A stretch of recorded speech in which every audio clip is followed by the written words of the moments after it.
దేవుని అమ్మడికి స్తోత్రం కలుగును గాక. ప్రియులారా, అందరూ బాగున్నారా? మరి ఈరోజు మరొక సందేశంతో మీ మధ్యకి వచ్చాను. మనము రాకడ విషయమైనటువంటి సంగతులు యేసు ప్రభు చెప్పే సూచనలతో పాటుగా పౌలు చెప్పేటటువంటి సూచనలు కూడా మనము ధ్యానిస్తూ వస్తున్నాం. అయితే ఈ సమయంలో నేను చదివేటటువంటి లేఖన భాగం కంటే ముందుగా ఈ వీడియోలు మీరు ప్రోత్సహిస్తున్న విధానం బట్టి మీకు నా హృదయపూర్వక వందనాలు తెలియచేస్తూ ఉంటున్నాను. అలాగే నేను చూస్తున్నది ఇప్పుడు మనం చదివేది ఏమిటి అని అంటే రెండవ తెస్సలోని పత్రిక 2వ అధ్యాయము మరి 1 నుంచి మనం ధ్యానించుకుంటూ వస్తున్నాం. ఇప్పుడు 4వ వచనం నేను చదువుతున్నాను. ఏది దేవుడు అనబడునో, ఏది పూజింపబడునో దానిని అంతటిని ఎదిరించచ్చు, దానికంటే తను తాను హెచ్చించుకొనుచు తానే దేవుడనని ఆలయంలో కూర్చుండును. గనుక ఏ విధముగానైనాను ఎవడును మిమ్మల్ని మోసపరచనీయకుడి అంటున్నాడు. కనుక ప్రియులారా, మనం చూసిన లేఖన భాగంలో దేన్ని ఎదురిస్తున్నాడు అపవాది? దేన్ని ఎదురిస్తున్నాడు అంత్యక్రీస్తు? అంటే అప్పటికి పూజించబడేటటువంటి యేసుక్రీస్తు ప్రభువును, అప్పుడు ఆరాధించబడేటువంటి యేసుక్రీస్తు ప్రభువును ఎదురించచ్చు. వాడు ఏం చేస్తాడట ప్రియులారా? ఆలయంలోనికి వచ్చి తను తాను హెచ్చించుకుంటూ ఆలయంలోనికి వచ్చి కూర్చుంటాడట.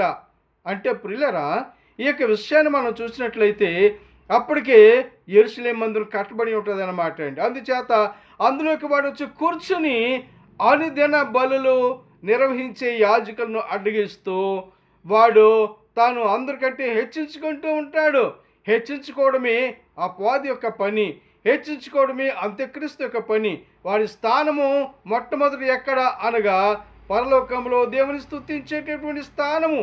అందులో నుంచి గర్వించి అతడు దేవుని చేత త్రోయబడిన తర్వాత అతడు దేవుని యొక్క కార్యములన్నిటికీ అడ్డుపడేవాడుగా ఉంటూ ప్రియులారా, దేవుడు సృజించిన మానవులను వాడు పాడు చేస్తూ దేవునిని బాధ పెడతా ఉన్నాడు. వాడి యొక్క ఉద్దేశం ఏంటో తెలుసండి?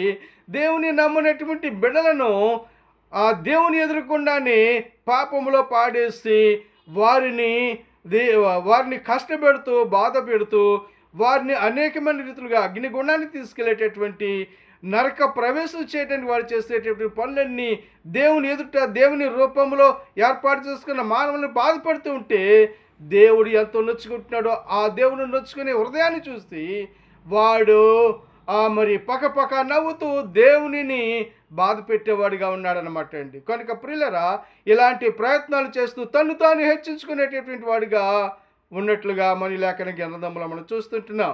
కనుక ప్రియులారా, ఇది పౌలు చెప్పేటటువంటి సూచనగా మనం గుర్తిస్తుంటున్నాం.